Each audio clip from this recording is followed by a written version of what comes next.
As críticas teológicas, político-teológicas de Lutero assumem características de movimento de contestação aberta à Igreja Romana, enquanto expressão religiosa da ordem feudal.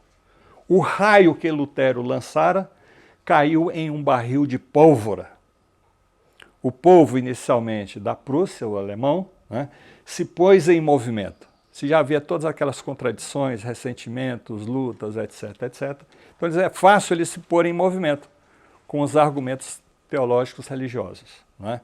De um lado, os camponeses e plebeus viram seus apelos contra os padres nos sermões sobre a liberdade cristã e o sinal de liberação.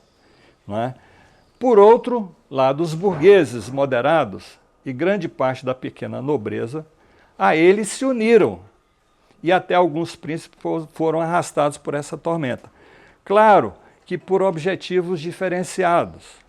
Os objetivos aqui são diferenciados. Claro que os camponeses e plebeus que se revoltam movidos pelas críticas político-teológicas de Lutero. Os príncipes e alguns imperadores aderem a isso, alguns movidos aparentemente pela fé, mas por outros motivos. Porém, esse movimento, ao se desenvolver, ao atingir outras regiões na Prússia, ao atingir outras regiões na Europa, provoca uma grande tormenta e uma desagregação da ordem europeia, da ordem feudal, tal como existia naquele momento. Então, nesse contexto, uns acreditavam que tinham chegado o dia do ajuste de conta com seus opressores. Outros só queriam destruir o poder dos curas, da hegemonia romana, e enriquecer-se pelo arrebatamento dos bens eclesiásticos. Veja aqui o interesse da nobreza, enriquecer-se pelos arrebatamentos dos bens eclesiásticos. Os agostinianos têm uma prática muito severa. O Lutero chega a praticar autoimolação. Então é uma vida de monastério, uma vida extremamente rígida, de pobreza, nessa época os agostinianos de pobreza, e chega até a autoimolação. Segundo alguns biógrafos, pela sua infância, que foi muito severa, muito castigada, e claro que ao ser castigado fisicamente, ele era castigado também ideologicamente, para ele marca a sua vida a questão da salvação. E claro que isso, inclusive, o leva a aderir à Igreja Católica Romana. E ele opta pelos agostinianos, que era a congregação mais severa neste momento.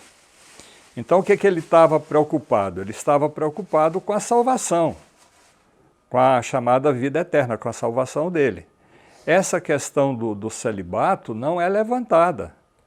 Ela vai ocorrer, a quebra do celibato, o rompimento do celibato, quando, a partir de 1518, as ideias de Lutero conquistam amplas massas da população, e conquista primeiramente os curas e as freiras, que em função daquilo passam a abandonar. Então é muito comum, por exemplo, um ex-abade, um ex-religioso, casar-se e preferencialmente casar-se com viúvas, e viúvas abastadas. Era comum casar ex-padres com ex-freiras, daí na prática rompe o celibato. A questão da teorização, da elaboração disso é muito posterior. Isso vai se fazendo no decurso das lutas cotidianas.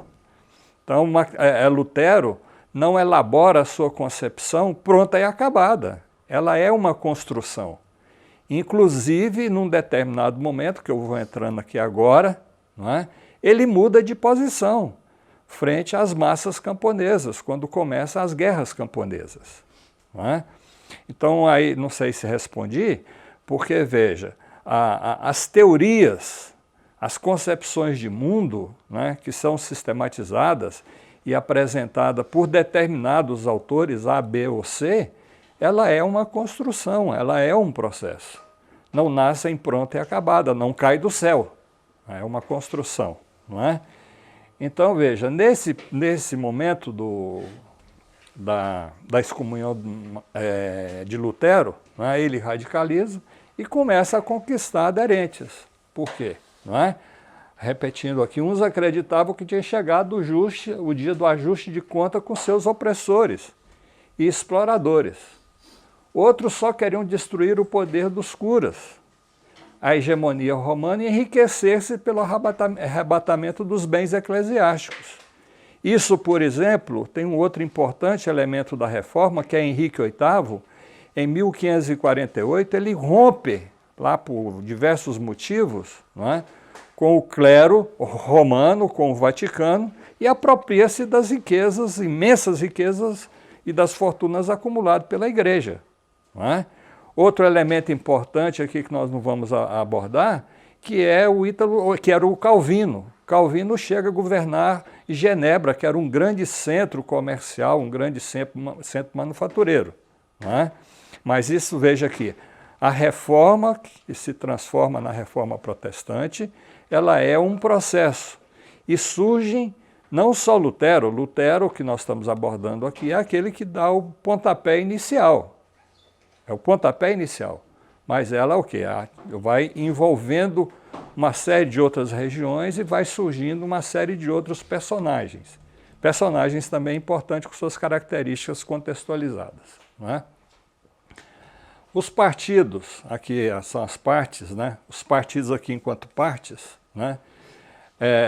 Se separam e passam a escolher seus representantes, dentro de um processo de radicalização. Radicalização conclamada por Lutero, conforme nós já observamos. Não é? Lutero teve de escolher. Nesse processo de radicalização, ele vai ficar de que lado? Não é? Sua vida ameaçada. Foi excomungado pela Igreja. Uma radicalização, início de guerras camponesas. Aonde é que ele vai se proteger? Então ele teve que escolher. Então ele deixa para trás os elementos populares do movimento para unir-se ao séquito burguês, aristocrático e monárquico. Não é?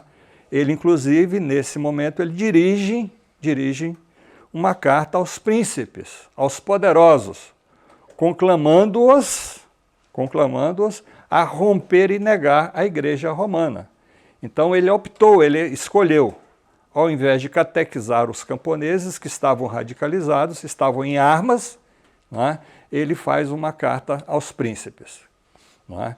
Então, nesse sentido, não é? Ele silencia sobre esse extermínio de Roma e passa a recomendar a evolução pacífica e a resistência pacífica.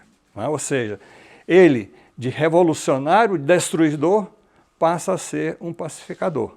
E olha aqui, observa aqui, ó. Vocês podem me contestar depois. Passa a negar os princípios iniciais que o levaram a se convencer de que ele era dotado de graça e um escolhido de Deus. Não é?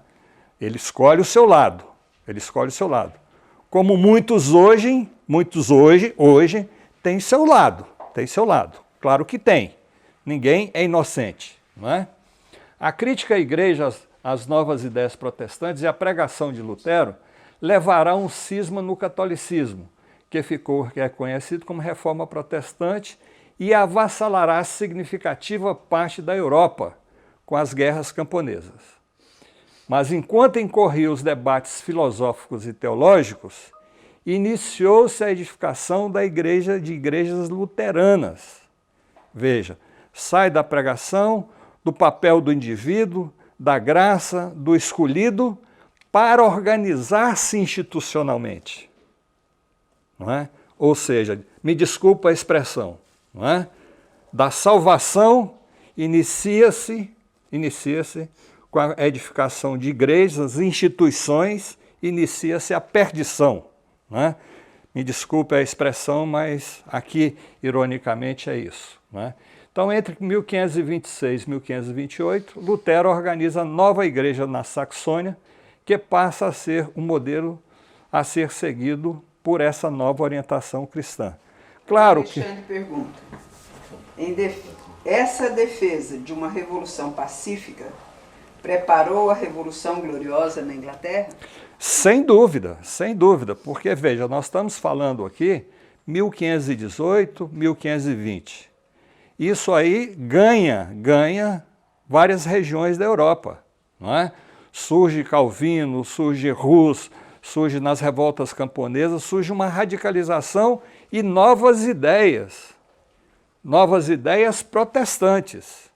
O que unifica essas ideias protestantes contra aquela ordem existente? Não só da fé, é o elemento fundante, é a ruptura com as heresias, etc., que era expressa pelo Vaticano, por Roma.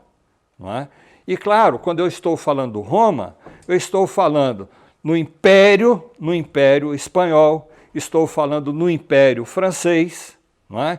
Então a fé, a religião, ela não é isolada do contexto em que ela existe. Não é? E vocês que estudam isso, sabem que as religiões, no momento em que surgem na humanidade, no processo de humanização, e a diversidade de religiões, e o papel dela, das chamadas religiões primitivas. Não é? Então passa-se o que? Organizar as igrejas luteranas. Não é?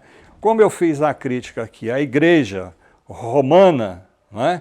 Que é o cristianismo primitivo, a igreja instituição, o cristianismo instituição e o cristianismo igreja oficial. Não é? Quer dizer, sai das ideias libertadoras e gradativamente vai o quê? Sendo aglinhada, vai para a prisão institucional, vinculada ao poder. E aqui também ocorre isso. Então não é nenhuma novidade, não é, o que está ocorrendo hoje.